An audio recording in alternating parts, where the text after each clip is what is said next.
Hello. I'm going to start keep going, reading How Language Calls to the Child from the Absorbant Mind. And so last video we left off reading about how nature is the child's greatest teacher in learning language. So methodically, nature teaches the child nouns and adjectives, conjunctions and adverbs, verbs in the infinitive, then the conjunctuation of verbs and declension of nouns. I don't know what some of those mean, but it's all grammar terms, all about language construction. Prefixes and suffixes and all the exceptions. It is like a school, and we have at the end an examination in which the child shows in practice that he can use every part of speech. So the natural absorption and development of language is like a school within the child, and at the end of that school we have the examination in which the child presents what they've learned, and if you can understand or they get their message across, that is them passing their own examinations. Only then do we notice what a good teacher has been at work in him, what a diligent pupil he has been, and how clever he was to learn all this correctly. But no one pauses to admire this marvellous work, and only when the child has begun going to school do we take an interest and pride in what he learns. Yet if we older people are sincere in our profession of love for the young, it is the miracle of their triumphs that should dazzle our eyes and not their so-called defects. The child is truly a miraculous being, and this should be felt deeply by the educator. In 2 years, this small mite has learned everything. In these 2 years, we see a consciousness gradually awakening within him, at an ever faster rhythm, until suddenly it seems to be taken by a fair wind and it begins to dominate everything.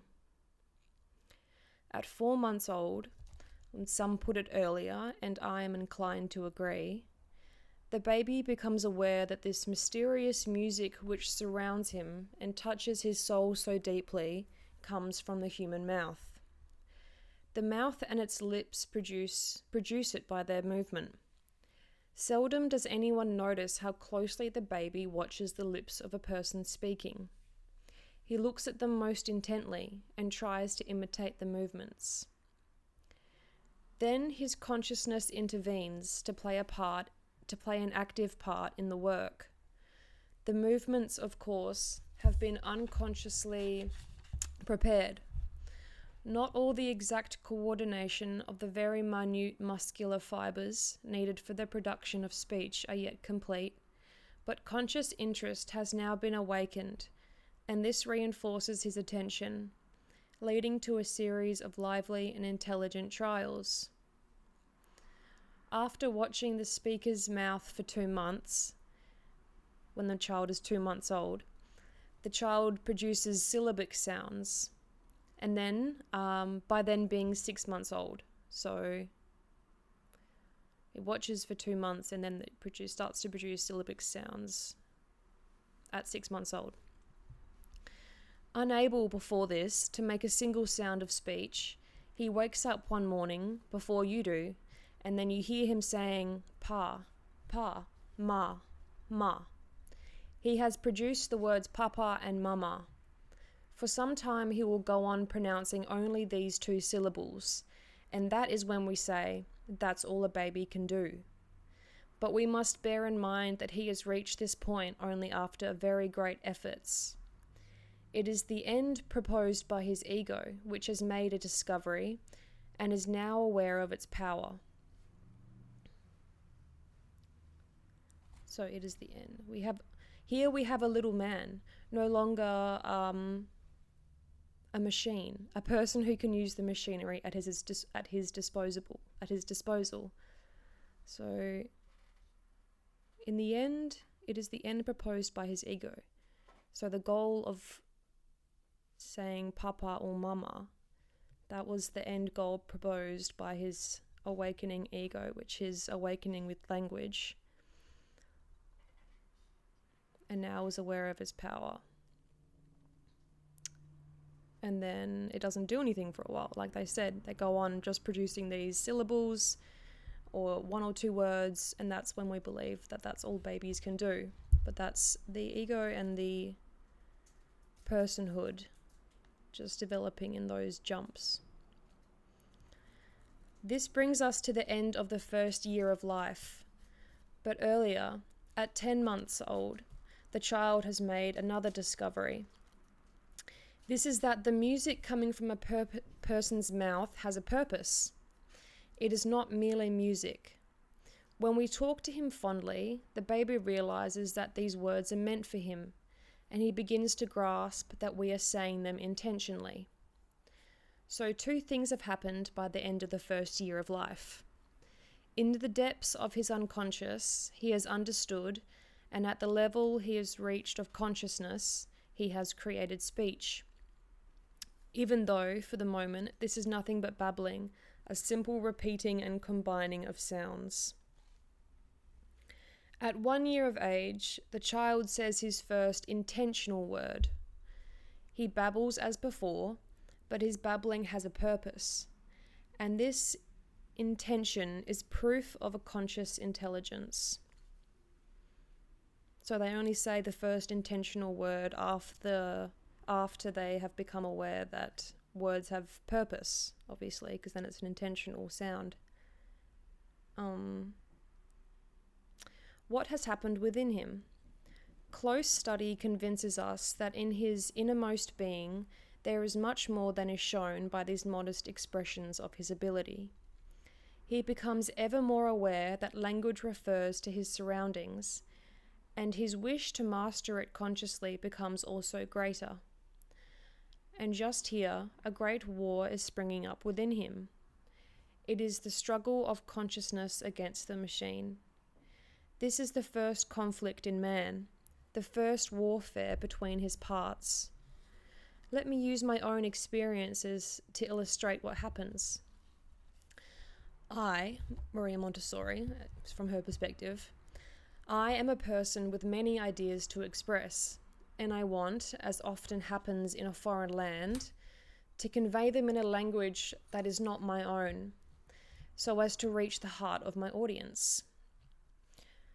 But in a foreign tongue, my words are useless babbling.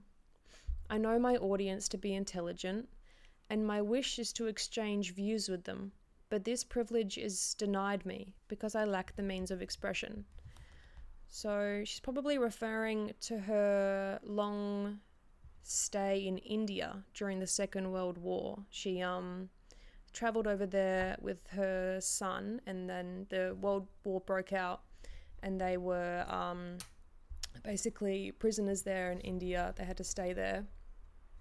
And she continued to teach and lecture and train teachers while they were there. I think it was like around 10 years, I have to check. But interesting to think about how she managed to teach and spread her philosophy and method in a place where obviously she didn't speak Hindi or any of the native language. She's Italian, so she definitely has a lot of experience with wanting to express her ideas and not being able to, like children go through. The time in which the mind has many ideas, which it would like to communicate to others, but cannot express them for lack of language, is a very dramatic time in the child's life and brings him his first disappointments. Subconsciously and unaided, he strains himself to learn, and this effort makes his success all the more astonishing. A person trying to express himself is badly in need of a teacher to enunciate the words for him very distinctly. Why cannot the home do this? Our usual habit instead is to do nothing.